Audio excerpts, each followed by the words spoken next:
is Rapid Delivery Rory Fox, and you're listening to the Working Fans Podcast. All right, everybody, it's the Working Fans Podcast with the man they call Dave. And today we got a special guest on, a guy who's been wrestling since 1999, in fact. Been all over the place on a show called MTV True Life. I'm going to be a pro wrestler. And he's competed with a lot of the all-time greats, Mr. Rapid Delivery, Rory Fox. Rory, how are you, sir? I'm doing great. How are you, Dave? I'm great, Rory. Thank you. Now, you started in 1999, that you were trained by Les Thatcher? That is correct. Yeah. And how was it breaking the business with Les and that overall experience? Well, one thing, I had these lifelong aspirations of being a professional wrestler.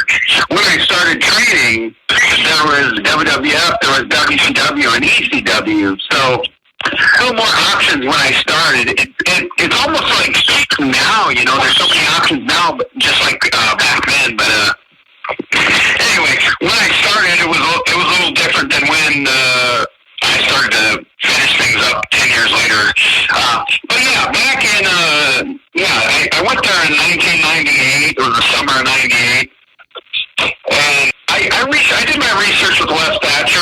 I checked with other places. The ECW school, they would never return my call. I left messages at Killer Kowalski school. But Les Thatcher, he took the time to talk to me on the phone. He probably talked to me for maybe 20 minutes. He encouraged me and my dad to come out for a visit. So we drove almost, it was 8 hours out to Cincinnati to visit with Les. And he was just such a charming person, and I thought about it, like, look, he's a smaller guy like me, especially in 99, a guy 5'8", it's a real uphill battle in professional wrestling, and I looked at it, it's like, this guy had wrestled for 20 years, and then he went into the announcing booth and did interviews, so it's like, this guy has got to be good, so I just had a good feeling, and I picked up everything, and went from Watkins, Iowa, population 100 to Cincinnati, Ohio. And every day I learned something with Les. He was there, hands-on, handling with us. He was very tough. He had a lot of expectations. Very, very intelligent, very personable. That's awesome. I've only heard good things about Les. And he trained you as a wrestler, but he was an announcer as well and did other things. Did you ever get trained to do other things as well, whether it was manager, announcing, and had you had the opportunity to do some of that stuff? Well, with Les, this was the best way to do it, and all his students went through this. Like Shark Boy, Cody Hawk, who trained Dean Ambrose, John Moxley, and Eli Drake, and others. Nigel McGinnis, BJ Whitmer, when we had our training, but until we had our first match, you would be a referee. So that way, you're inside the ring with wrestlers with much more experience, and you got to listen in on them calling the spots, just how they put a match together. That was one advantage. Refereeing got you somewhat comfortable in the ring. And the great thing about Les is he had connections with Jim Cornette, and Les goes back to Smoking Out Wrestling. So you could be in the ring refereeing a match between Tracy Smothers and Ricky Morton. I mean, it was such a genius way to start out. Refereeing is the best way to do it before you actually become a professional wrestler. Yeah, it makes a lot of sense too, because almost any kind of job, you almost want to get, especially with something like that, you want to get comfortable with your surroundings. And you being a referee, you're getting the in and out of the ring a little more. The better than just being jumped in there cold. And the other motivation is once you started refereeing, it's like, you wanted to be a wrestler so bad after that, because you're in the ring, you're hearing the crowd, you're watching the wrestlers manipulate the crowd to get the desired reaction they're looking for. The babyface trying to get the crowd behind him, the heel trying to get everyone in the crowd upset and cursing. And then this was the thing with Les as well. If you weren't working hard on looking like a professional wrestler, you were going to stay a referee a long time. That's the thing with Les. He'll keep you around forever. You can keep training, but if you don't dedicate yourself to the gym, you're just going to stay a referee, because he believed not only should you be a good wrestler, you should look like a professional wrestler. And the other little caveat we had was Les would not let you wrestle until you had a pair of wrestling boots. And how Les would gauge it back in the day in training, like say the 4 to 6 months. Back then, you probably had to train for 6 months before you got a match. And here's what we would do, and I learned from other guys, maybe about 6 months into your training, you make that commitment to get your custom-made professional wrestling boots, and it just put a different light on you. It's like, look, Les sees this young person, like, okay, they are serious about this. They made the commitment and bought Stagecoach Wrestling or whatever, wrestling boots. That was a big step. Les really would notice you, and it would get you that much closer to having your first match. I've been talking wrestling lately is like getting your game face on. Like, like you hear people say there's a difference between playing wrestling and being a pro wrestler and getting in that zone before a ring. But one thing I've been thinking about lately, you've been a heel and a baby face. Different getting yourself ready for a match being a heel or face. Is there a different way of pumping yourself up, or is the process kind of similar no matter what? You're going out there to perform and kick some ass. The preparation is about the same because whether I'm the baby face or a heel, see, I have just one level of energy. It's the same level of energy each way. The heel, as soon as I go through that curtain, I'm not going to shut my mouth. I'm going to talk trash all the way to the ring, let everyone know that I'm the best and you're lucky to see me, and I want everyone to hate me before the bell even rings. Now, when I'm the babyface, it's the same thing. I'm coming out a big ball of fire. I won't shut up. I'm so fired up. I'm ready to be out there and make all you wrestling fans happy and put on a great show. So the energy level's the same. It's just the manner that I'm going to do it that night. But yeah, the preparation's the same. Warming up, just warming yourself up, getting ready for a match. That part's so okay. Anyway. What's interesting is like right now we have a lot of empty arena matches. And I can tell by your voice too, you haven't really enjoyed them. And the thing is, I was thinking about, a lot of it was like when I was younger, like, okay, well, I view things differently as a fan now. I enjoy rotation more, and rotation is missing. But like, I was thinking about this a little further, and I was curious your opinion on it. When you're at an indie, 20 people there, because you're playing to those fans, and those fans in attendance are going to have a good time because you're getting them in the show. But when you're in an empty arena and it's a TV product and you're watching at home, there's just none of that. It's just very sterile, and it's just, okay, what can we do here? Yeah, if I'm one of the wrestlers being employed and being paid by WWE or Impact Wrestling or whatever, that would make it a lot easier. But on an independent show, it's, sometimes you only have 20 people there, but if you can get 20 people yelling in a small building, it'll still make a lot of noise. But watching WWE, what they were doing, AEW was the first one to bring in the crowd participation, right, with the other wrestlers. Yeah, that made a huge difference. But those shows for WWE, it was just really tough. If you think about it, you're watching this match, and it is so quiet. It's like you hear the air conditioners and just this dead air in the background. I'm like, wow, it's really tough as a fan to watch that. Oh, I was going to tell you, I think Rory Fox, Matt Striker, the other Matt Striker from HWA, some of us other guys, we were actually innovators of a different kind of empty wrestling. Back in 1999, it was called Cyber Fight Wrestling.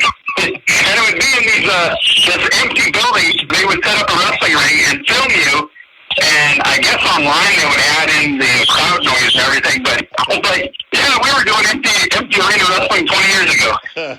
You guys are like some of the forefathers there. That's good. I guess it's now you'd say it was that type of custom wrestling, but we didn't know that. We just knew we paid a lot of money. We were in our wrestling gear, and we just put on matches like we were training in school.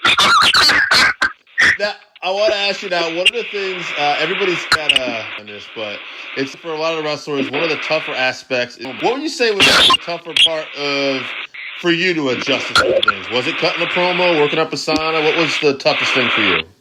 I think the promo wasn't that bad. It's just because I've been watching wrestling since I was 5 years old, so there was already certain wrestlers I emulated. So I already had kind of a cadence, how you spoke. It's just working on what you're going to say.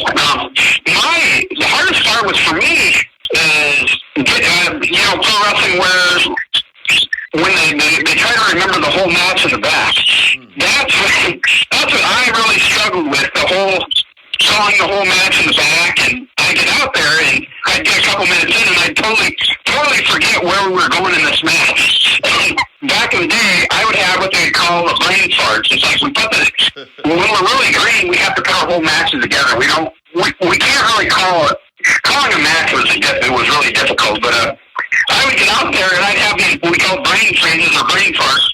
And I'm like, oh, God, I have no idea where I'm at. And as I became more comfortable, I focused more on my selling and the presentation and having step-by-step what move is next. And if that answers your question, I kind of rambled there for that. I have a business. I sell bread, and for a while, like, I would have trouble remembering, like, when I started, like, what stores sold what and everything. But we had so many different items to sell, but, like, after a while, I started to concentrate on my core items, the top sellers, and I realized they started working out better a little bit. So I get that. That makes a lot of sense.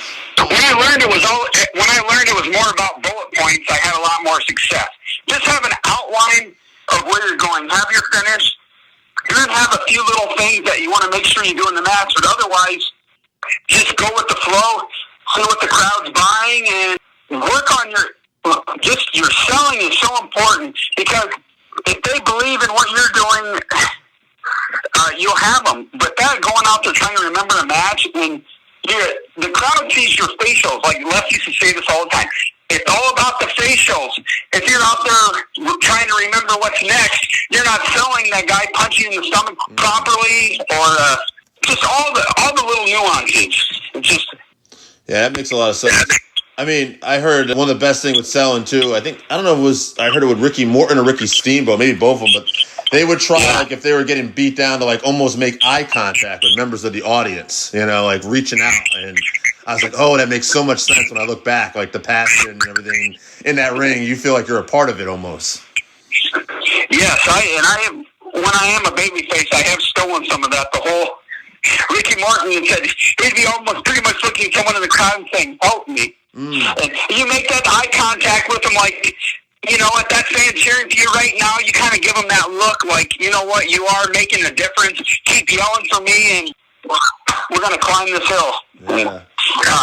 And that's a thing. Little did I know, I think it's December of 2018, I actually got to wrestle Ricky Morton in Des Moines for 3X Wrestling. That's amazing. Ricky's still going. It's funny. I had him on the pod once, and we were talking, like, so this was last year, 2019. I said I saw him wrestle twice live, and I never thought it would be in 2019. I saw him at an independent show and a New Japan show that came in Northeast. I watched Ricky in the 80s, like most people, and I'm thinking, like, no way I thought I'd be watching him wrestle live in 2019, but there he was. It's just the fact that so many of these legends are still around, and they still know what to do out there to get a reaction, make it memorable to the fans. Me and my buddy we joke quite a bit about the wrestling, because we've gone to shows together for like the last 25 years.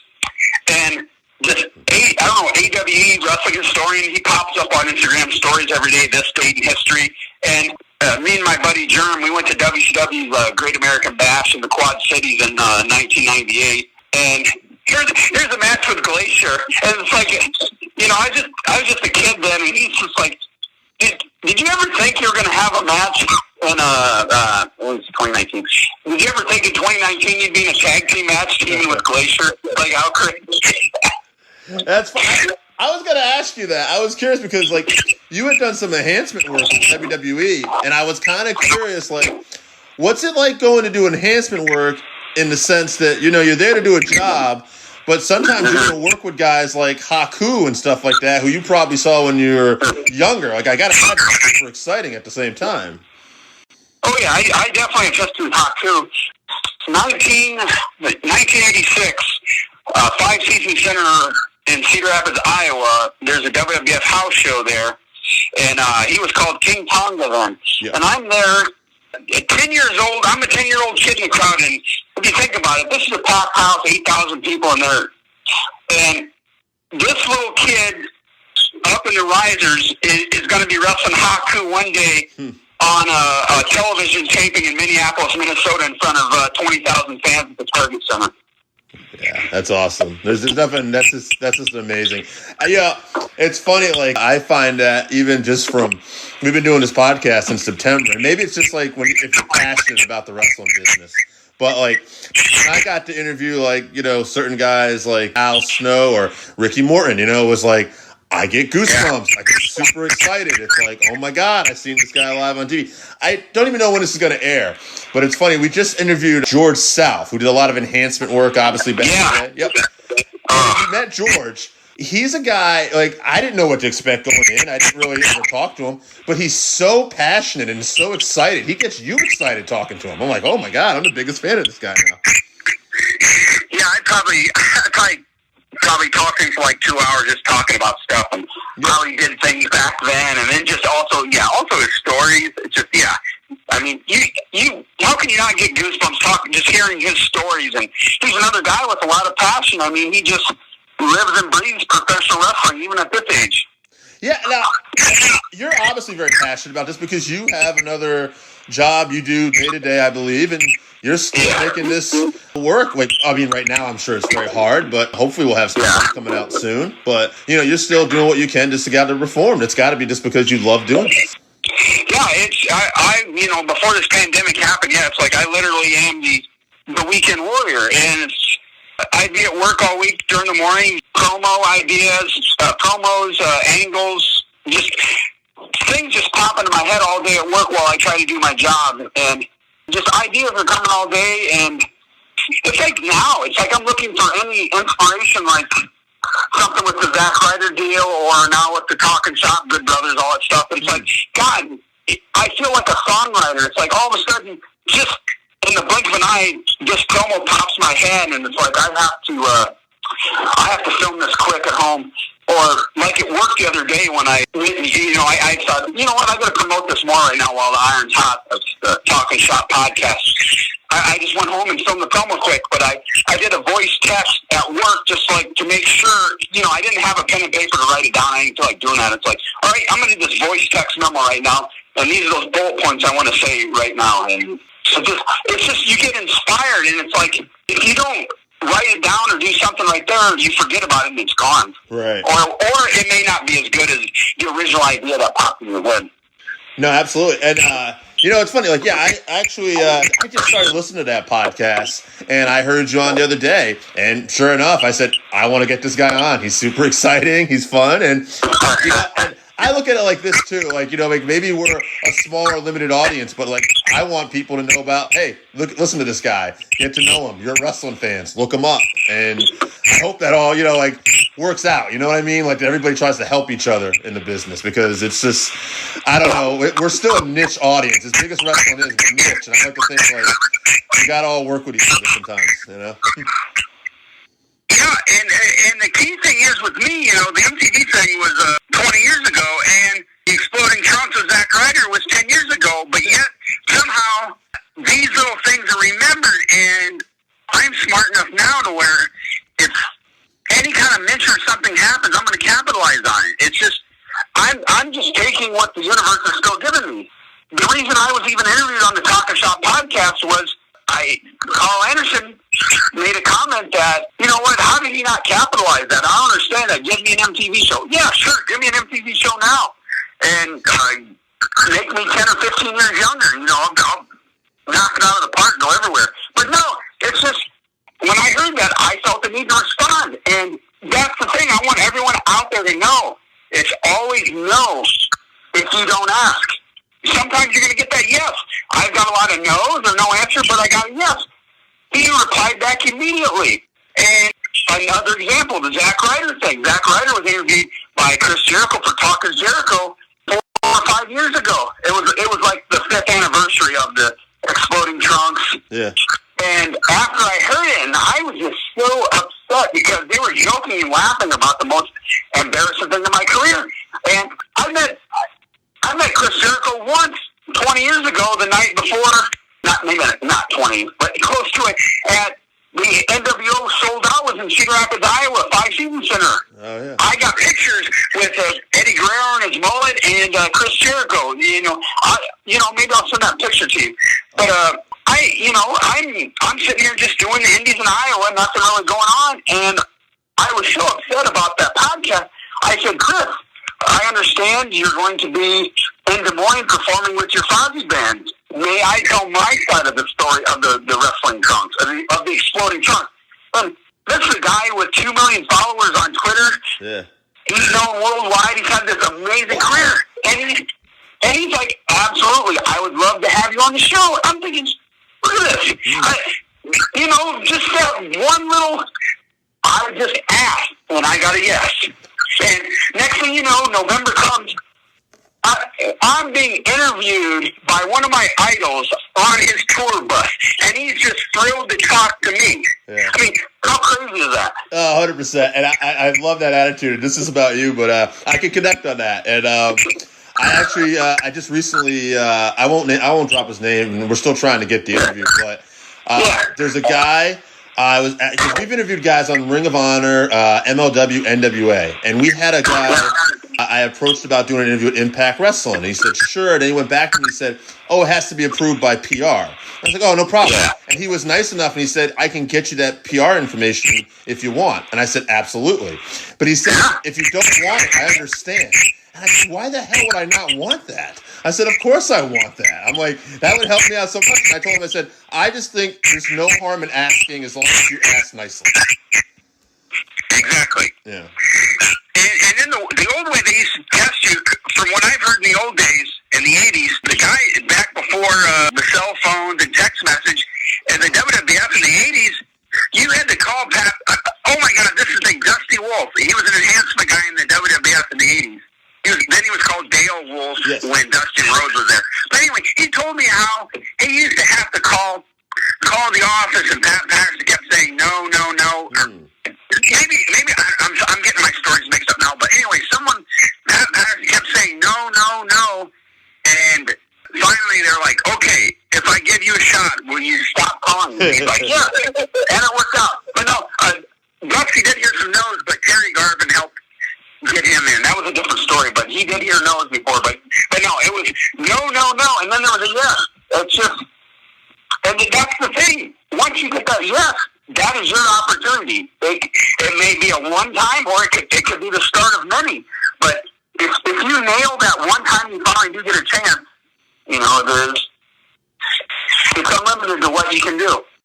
Absolutely. One thing I want to ask about, like you talked about the trunks exploding incident with Zack Ryder. Now, obviously that was tough at the time, but now, like you said, like you can learn to capitalize on that a little bit. Is part of that, like for me, I don't know, getting older, you realize you can it's almost like it's an asset to be able to laugh at yourself and laugh at situations that were difficult at that time. Do you feel like that's something as you got older, like, okay, I can kind of like joke about this now and deal with this better, or just curious? I'd say the first 5 years there was no laughing about it. When that happened, I only wrestled a year longer. I was 35, and you think about that now, it's like, God, 35, AJ Styles is 40, and this is, I was 35, and I was like, I'm done with this. Because it's like, in my mind, I couldn't go back. I didn't even contact the office again. I was so upset, and you talked about Al Snow earlier. I was on a show with Al Snow there, and he even told me back then, but it just didn't dawn on me. He goes, Rory, do you know how many times the audience has seen my junk? It's not the end of the world. Because Al Snow used to get ribbed by Mick Foley. They would hold him up in the air for the vertical suplex, and Mick would use his other hand to kind of grab on that singlet. And then, I guess his ball sack would hang out. Yeah, I had no idea. It's just I was so embarrassed. No one in the office said anything to me. So I was like, you know what? I was so burned out on just wrestling on the independents. It's like, if I can't be in WWE, I can't do this 100 people in the crowd anymore. It's like, I don't want to do this. I'm tired of being broke. I want money. So I got out for 4 years, and I think around the 5th anniversary, Ryder put like a happy anniversary, and he put something on Twitter, and that kind of gave me that itch again, and I didn't really do anything about it, but that 10th anniversary is when things really started to happen with it, and I thought, you know what, I got to capitalize on these things. It's like, my name gets thrown out there. Yeah. Chris Jericho, I made it into Chris Jericho's book about the exploding trunks incident. It's like, look, you got these couple things you're known for. It's like, Now it's nostalgia, but if you're a heel, you look like the has-been off MTV, and that's great. You can brag that like you're the star of MTV, and you get heat for acting like you're this big star. But it works either way. As a good guy, it's nostalgia, but as a bad guy, you brag yourself up your has-been, and it really worked out. 100%. Now, how did they approach you? How did MTV end up approaching you? I never actually heard that story, so I'm curious. That was another thing, the time-honored tradition in wrestling where one wrestler screws up, another wrestler gets the opportunity. Like, for instance, Triple H, a young Hunter Hearst Helmsley, he did the curtain call. He was supposed to win King of the Ring that year. We got to punish him. He's the only one left that we can punish. We can't mess with HBK. So let's take his King of the Ring crown away. Let's give it to Steve Austin. Austin 316 is born. So the MTV thing happened. We had this kid, Matt Tagley, a spoiled kid from Chicago. Originally, he was picked.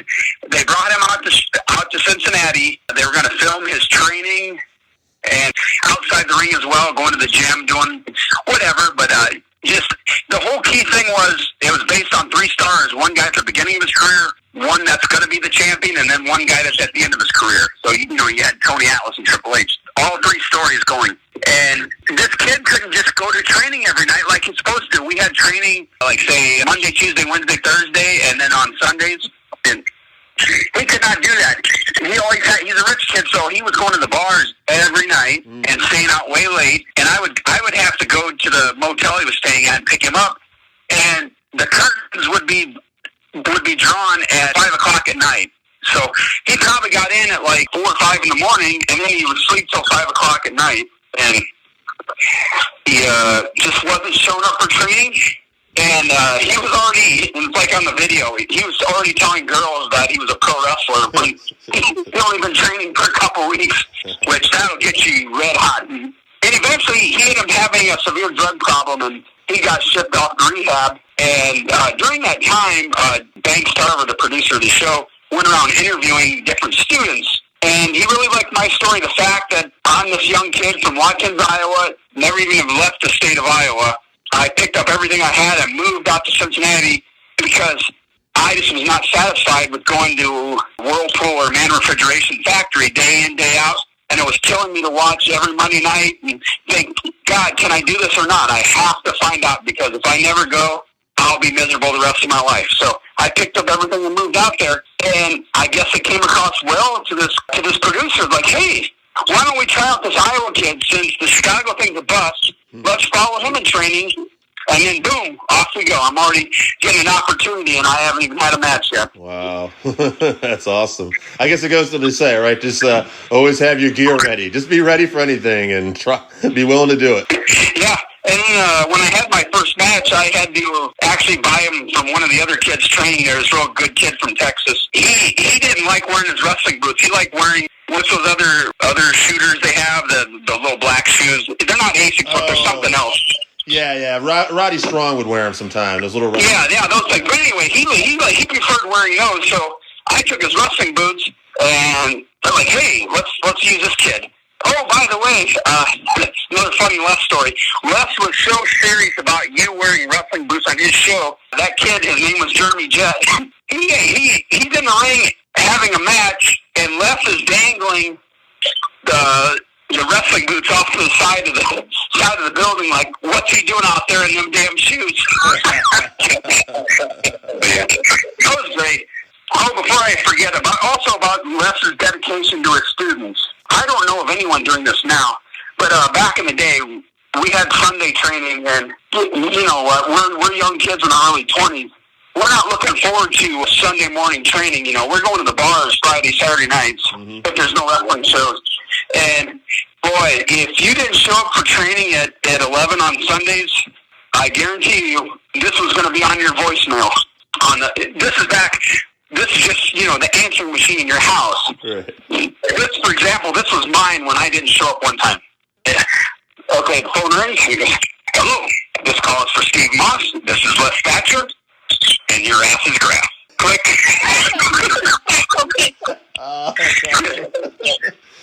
Yeah, I'm like, oh, shit. Training Monday's not going to be very fun. Yeah. Your ass is grass. But you know what? It's that kind of passion, and he had ideas of making you guys better wrestlers, and that's awesome. And I'm sure you would say you definitely probably owe a lot of success just in your life to Les, I would imagine.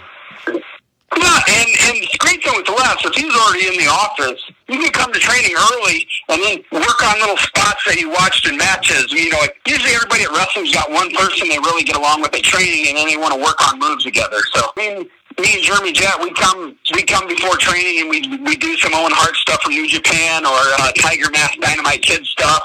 And we work on all these little spots and these moves, and then Les would even let us.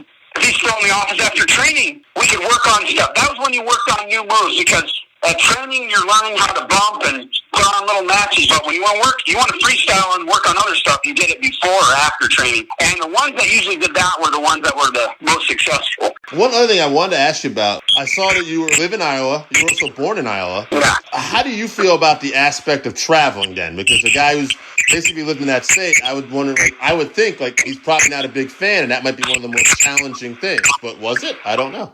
Traveling? Yeah, was that challenging for you, or did you adapt to that right away, or how did you feel about all the travel? Right?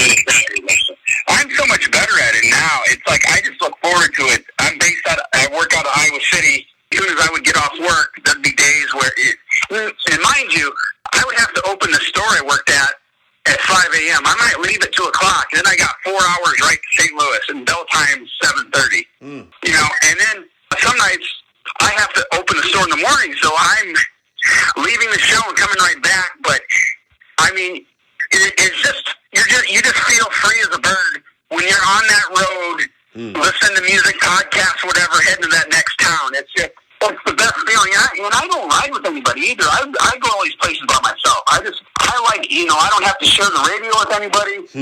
I'll go to St. Louis. I would go to Minneapolis, Kansas City, Quad Cities, maybe Sioux City. But I got this nice little circle. I'd like to get more into Chicago. But the thing is, as you get older in wrestling, traveling gets a little better too, because you can afford a better vehicle. It was so tough in the beginning when you're broke ass and you're putting 4 or 5 people in a car. Like myself, Cody Hawk, Ray Steele, Shark Boy. We would go that 5 hours out to Pittsburgh for PWX. And you know what? One of the things, maybe if I would have did things different. I wasn't as hungry to do that travel like, say, CM Punk and Colt Cabana. Those guys would drive from Chicago to Philadelphia because they wanted to be in Ring of Honor that bad. I give those guys so much credit. I wasn't willing to go Cincinnati to Philly and things like that. It's just, and when I lived in Texas, here's some more crazy traveling at Rudy Boy Gonzalez. He trained Daniel Bryan and Brian Kendrick.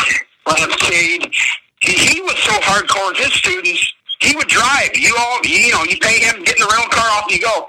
He was going from San Antonio to Atlanta, San Antonio to Philadelphia, whatever. It's like that's a hardcore traveler. He had some guys willing to do that, and I commend those guys.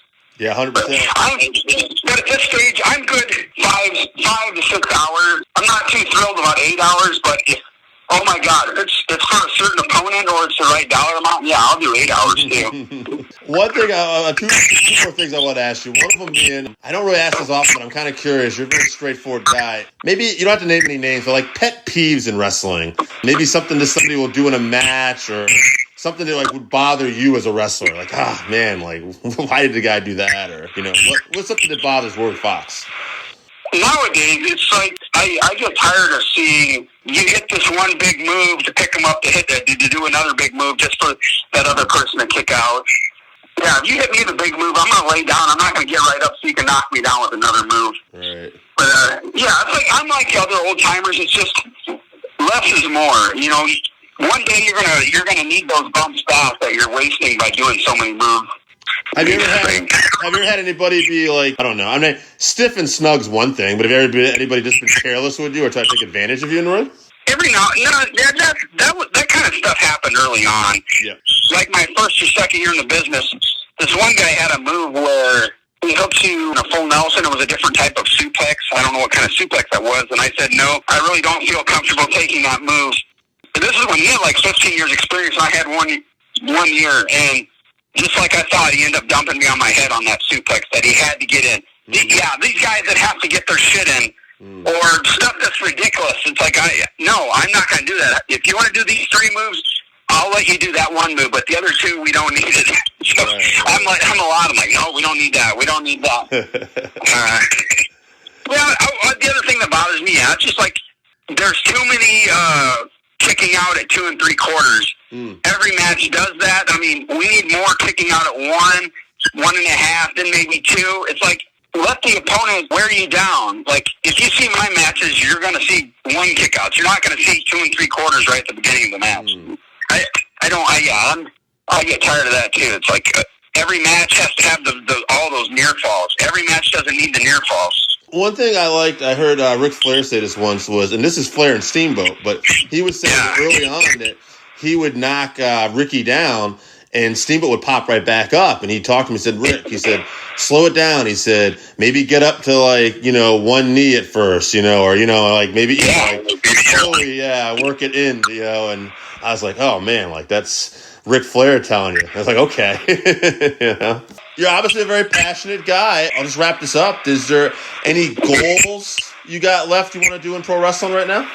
My goal right now is if Matt Cardona signs with AEW, I would love to have a match with him, or even I don't know if it's in the cards because I'm 44 that they would let me do a program with him if they plan on making him one of the top guys. But just bring me in one time, then just to have a match with Matt Cardona on that AEW stage. Let Rory Fox finally be on that main stage and have a credible match where it's 50-50 or it's competitive. WWE never gave me that one match where I could be really competitive and showcase what I can do. It was always enhancement talent. I think that one wish would be, yes, let me wrestle Matt Cardona on that stage on TNT. It'd be great, if I get in good enough shape, because that's one thing too, Biz. You have to really, really, really be in shape. You got to really look that part. And if I get where I need to be, I would love to do a whole feud with him and having that money behind the promos, just all the angle we could do, and just let me come across to America how much I dislike him and how he ruined my career and the shame I felt, and now I want him to personally feel the shame that I felt for 10 years, and just let that come across on a national stage, and then maybe just let the world audience see that, you know what, I'm a pretty good pro wrestler, and it's just a lot of people don't know that. They just, I'm Rapid Delivery or the Exploding Chunks guy. There's a lot more to me. I wish I could show. I would love AEW to be that platform. But otherwise, hey, me and Matt are going to have some matches on the indies, and if that's all it's ever going to be, that's great. I'm still going to keep wrestling because I love to do it. I make pretty good money at it where I wrestle, and I just love being around the boys, exchanging stories, and so many shows. There's a legend here or there, and just getting to pick their brains for 10, 15, 20 minutes, it's wonderful. That's awesome, man. I hope you get that. I mean, just hearing you talk about it gets me excited. So I'm a wrestling fan, so I think that will translate well, man. Do you have anything you want to promote? Twitter, Instagram, whatever. Yeah, I'm at Rory Fox _ on Twitter, and I have Rory Fox 11 on Instagram. I also have a Facebook page. But just if you want to look at, there's another complete side to Rory Fox. I call it an alternate personality. I believe, as far as wrestling goes, that I have 2 or 3 wrestling personalities. I am also known, because it came out of this promotion in Kansas City that had some money behind them. We created our own new characters. You had to create a character that they owned, and they went out of business, so it's kind of a free-for-all for using that gimmick because, I got trunks. I got the trunks, the boots, the ring jacket, all this gear, and he's known as Gil Rogers. He's a wrestler that honors the history of the business. He loves to be a professional wrestler. His name is Gil Rogers, and he's also on Facebook and Twitter and Instagram. Give him a look. He's also out on social media, but he's nothing like Rory Fox. All right. It's almost like the Andy Kaufman and what was his other persona? The guy in the powder blue tuxedo, Tony Clifton. Tony Clifton, thank you. Yes. Two completely different person, and one will not acknowledge the other. So you may get nasty Rory Fox yelling at Matt Cardona on Twitter, but you won't hear Gil Rogers discrediting anyone. That's awesome. Awesome, man. All right, hey, thanks for doing the show, Rory. Hey, man, thank you for doing this. I think it came off great. I'm excited. I appreciate you doing this, though. You're awesome to talk to. Absolutely a pleasure, man, and I definitely like to have you on again in the future. So, thank you. Hopefully it comes across well. I tend to ramble sometimes, so. I mean, I like it. George South is like, he gets very excited. He was all over the place too, and I thought it was one of my best interviews. I like the passion. I think it goes, when people, you can tell people just love talking wrestling. I don't know, that's me. I'm 43 years old. I've been a fan since I was like 5 or 6, so, you know. Okay, yeah, just let me know when and I'll start to plug it. But yeah, definitely, when you listen to some people, passion is definitely infectious. Oh, 100%, man, 100%.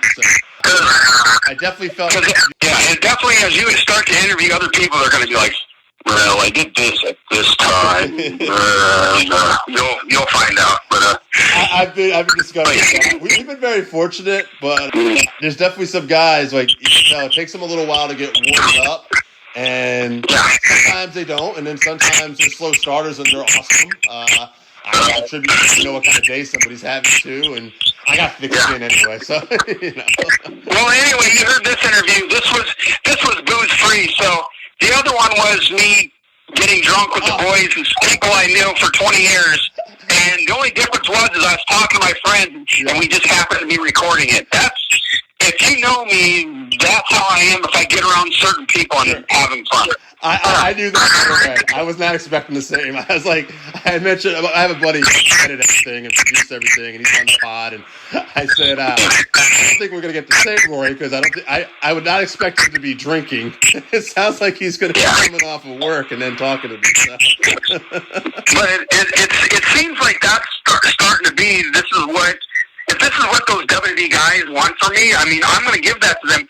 It's like, you know, maybe I'm going to be the new honky-tonk man Iron Sheik in these promos, you know, but minus Iron Sheik's drugs, you know, it's just alcohol-fueled rage. But and the great thing with Matt Cardona is, you know, everyone, I don't need to say that on the show, just between us, it's like, everyone has fun at the wrestling shows. All right, so that wraps us up for this week. Thank you again for listening to the Working Fans Podcast. So as always, you can find us on Twitter at FansWorking. Our Facebook page is Working Fans Wrestling Pod. We have email where you can reach out to us and let us know what you think also. That's workingfanswrestlingpod@gmail.com. Follow us on Instagram, workingfanswrestling_pod. And then as always, please continue to listen to us on Anchor.fm, Google Podcasts, Spotify, Breaker, Overcast, Pocket Cast, Radio Public, all your major platforms. If you're following us on Apple Podcasts, which we are also on now, and YouTube, please make sure you subscribe and give us a 5-star rating. It helps us bring you these podcasts where we get to talk to you and talk with you every week.